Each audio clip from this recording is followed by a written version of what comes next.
Hi, this is Anita from the Dusty Roads podcast. Sometimes when I'm looking for information about my blogs or something to write about my blogs, I come across some really what I consider to be some interesting and fun questions. And one of those questions that I recently came about and I answered in one of my blogs is, are there dead bodies inside the Great Wall of China? Now, I have been to the Great Wall of China, and when I was there, I honestly never really thought much about this question or about much about the wall or how the wall was made or about the people that were constructing the wall. I was just in such awe when I was, there and just seeing the wall itself and walking the wall and traveling the wall and seeing how when you go to the wall outside of Beijing there, how you can just see it for miles and miles and miles. You can just keep on walking and walking and walking. And truly, if you have not been to the Great Wall of China, it is quite an experience to go there and to see the Great Wall of China. But today I want to talk a little bit about the workers of the wall, because the Great Wall of China has also been termed by many as the longest cemetery on Earth. There's no exact number of the number of people who died during the wall's construction. It's been estimated anywhere between 400,000 to 1 million people. And it could even be more than that, because you have to remember this wall has been used to keep the so-called barbarians out of China for centuries. So there was fighting along that wall. So there could be many, many more bodies there than what we know. What we know is there are no records of the total number of people who worked on the wall and who died building the wall, that there was no records kept. So I want to talk a little bit about why the Great Wall and why people could have died during the time of the building of the Great Wall, and why it can also be called the longest cemetery on Earth. First of all would be the attack by the warring states. The Great Wall was built to protect China from the warring factions and states, especially those coming down from the north.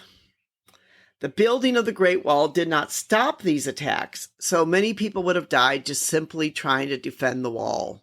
You could imagine it'd be like anything. Somebody's building a wall, somebody wants to attack you, they're going to come and they're going to try to, attack you at where they consider to be your weakest point or where maybe you're building the wall. They're going to try to enter and come in over that wall.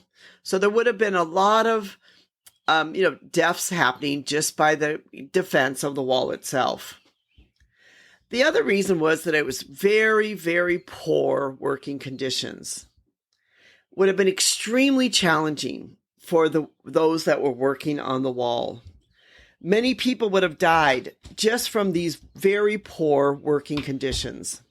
There was not enough food. A lot of the workers were given just enough food to keep them alive and not to have complete starvation. So many of them simply would not have had enough food and would have just starved to death. There would have been a lot of rocks falling on the workers. You have to remember that they're taking these massive rocks to be able to build these walls, and there probably would have been many workers that would have died just by a rock falling on them, that they would not have been able to survive. Many of them died from pure exhaustion and disease. They were worked very, very hard on the wall. The workers on the Great Wall of China understood and knew that it was a terrible place to work and that they were working in appalling working conditions, even terrible for the time that they were living. There were several types of workers that were actually on the wall and working on the wall. And many times we don't think about all these workers. But according to historical data, the Great Wall comprised of three groups, mainly soldiers, ordinary people, and criminals. Soldiers were one of the main groups who worked on the Great Wall during 500 to 555 AD. The soldiers were ordered to work on the wall. So in other words, they were being forced to work on the wall. They maybe didn't want to work on the wall, but the government was essentially forcing them and telling them they needed to work on the wall. Many of these soldiers came from other parts of China. And so, they'd feel homesick, they'd feel lonely, and maybe they were forced to go there. Maybe they did something wrong. So they were given this terrible assignment that they had to go work on the wall. It's been estimated during the Qi dynasty that at least 300,000 soldiers were part of the Great Wall construction crew. And it took them 9 years to finish this section of the wall that they were working on. And of those 300,000, you can bet that many of those soldiers would have died on the construction of the wall. These soldiers, many of them, as I said before, came from other parts of China. And China wanted them to feel at home. So many times the court ordered that some of the widows to marry these soldiers so the soldiers could feel like they felt at home and they had a family there. There were ordinary people who worked on the wall. Millions of ordinary Chinese citizens were ordered to work on the Great Wall. Many of these ordinary citizens were peasants. They were poor, and that millions of peasants were required to help build the wall. Then the section of the Su Wall that was built from 581 to 618, which is near Inner Mongolia, at least 1 million men were required to help build the wall. This was a significant burden on the ordinary people because many times almost all the men were forced to make the Great Wall, that even children were asked to join this construction. And what this meant is they were not able to really tend to their farms and their fields and their other things at home. And so, in the process, many of their families might have been starving, or their farms or other things were not being taken care of because they were essentially being forced to be able to work on the Great Wall. And this became quite a problem. Women also at this time did not want to have a son because they were afraid that if they had a son or they had a male child, that child would then be forced to work on wall construction because many women lost their husbands while they were working on the Great Wall. So you can imagine the burden that this had upon the ordinary peasants and the ordinary people. That it was a lot of these ordinary people that ended up having to work on this wall, and it became a great burden for them, for their lives and for their families and for their farms. That, the wives had to try to, work on the farms, take care of the home, take care of the children, and their children and husbands were also being forced to work on this wall. So the Great Wall of China caused great hardships to the peasants, their families.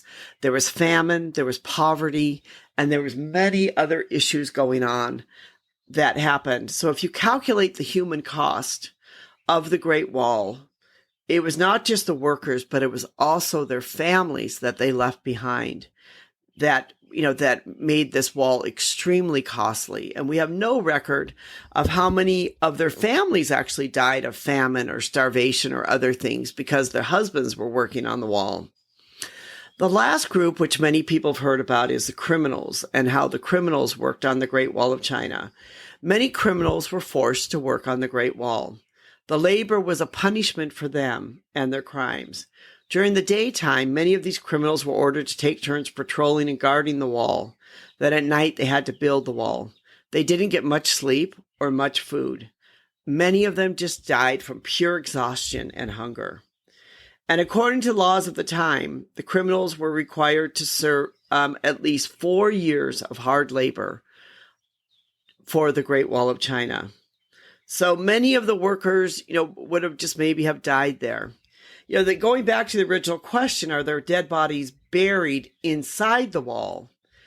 I don't think there's dead bodies buried inside the wall because, putting a dead body between two stones would actually make sure that eventually that body would decompose and it would really hurt the structure of the wall itself. They could be buried under some stones or parts of the wall, like in the center part of the wall. But more than likely, they were probably buried near the wall. Somewhere near the wall, there's probably a lot of dead bodies buried. In the wall itself, they would have understood that, the body would decompose and the structure would have hurt the wall, or they would have had to simply rebuild that part of the wall. But they probably would not have actually put them inside that wall. There's no evidence at all to show that. but certainly there will be a lot of dead bodies around the wall, maybe even under the wall, maybe even under a big stone slab or something like that. But it's not likely that they were buried right in the wall structure itself, but around the area. Because as I said before, those decomposing bodies would have hurt the overall structure of that wall.